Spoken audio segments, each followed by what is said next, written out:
Hello, beautiful beings. How are you all today? I hope you're well. Daneaya Z coming at you on June 21st, 2021. I hope you guys had a fabulous, fabulous weekend. I certainly did.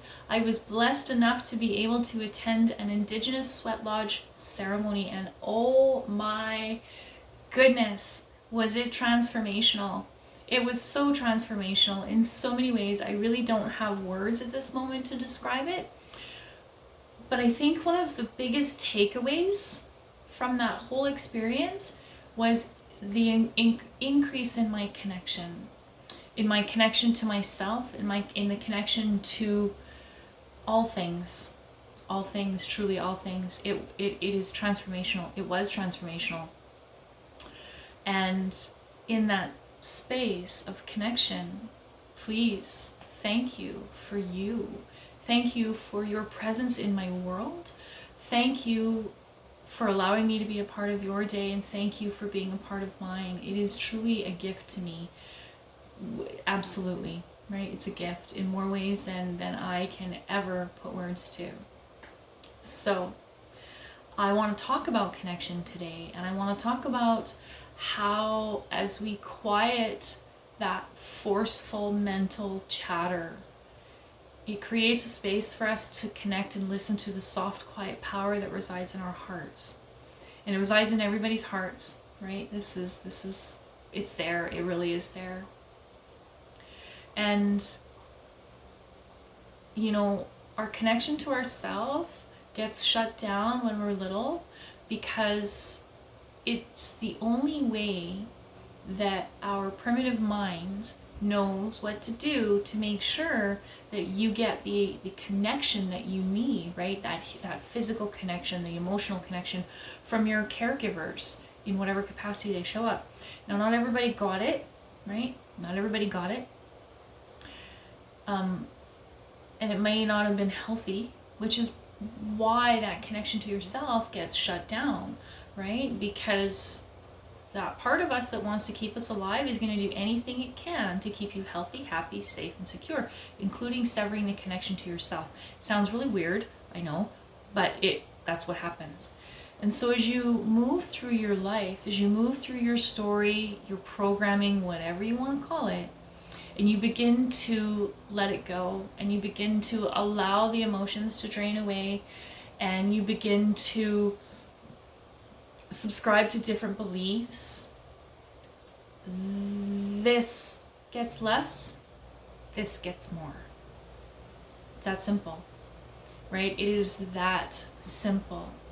So while you may not have had a conscious choice in the programming that you received, you do have a conscious choice in what you do with that story. You can let it define you and let it kind of move you through life willy-nilly and quite destructive in some situations, or you can choose to take a stand and unwind it and listen to it. There's lots of different ways that you can do that. There's just lots of different ways, I know I talk a lot about hypnosis, and that's what I do.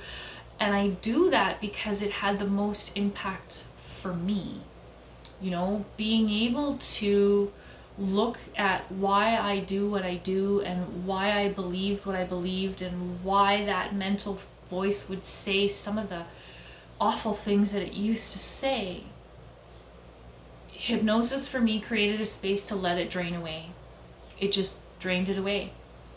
And it's not the only thing. I mean, the ceremony that I partook in over the weekend was incredible, and it also allowed me to drain some stuff away. And body talk, I've had probably some of the most other incredible results with body talk or energy medicine. I'm also a Reiki master, and that does amazing things. So there's all different kinds of ways that you can unwind your story, and I encourage you to start, or to continue if you're already doing it in whatever way feels right. And one thing that you can do really quick, I don't want to take up a lot of your time, is to ask yourself the question every morning and every evening, how can I increase the connection to myself? When we ask ourselves questions like that, that part of our brain that is always looking for threats, food, and a mate begins to look for different things. It's called your reticular activating system. And it begins to look for different things. So if you ask yourself the question, how can I increase my connection to myself today? You might be surprised at what begins to show up for you. So that's where it's your job then to kind of notice what shows up. Maybe something different shows up. Maybe you find a modality, or somebody that you're drawn to that can help you. But that's how it works. So I could talk about this for hours and hours and hours because it's so, it just fires me up. It's my passion, is talking about humans and how we work and why we work the way we do and how to increase that connection back to yourself, right? That is, for me, that is the basis of all my work, is how can I increase the connection to the self, whether it's yourself or myself. It's all, more you come back into you, the deeper, the more rich, the more fulfilling, the more joyful, and the more peaceful your world becomes. Truly. All right. I love you guys so very, very, very much. And I look forward to chatting tomorrow. If there's anything you guys want to talk about, please comment below. Let me know. Have a beautiful day. And I will see you guys tomorrow. Bye, everyone.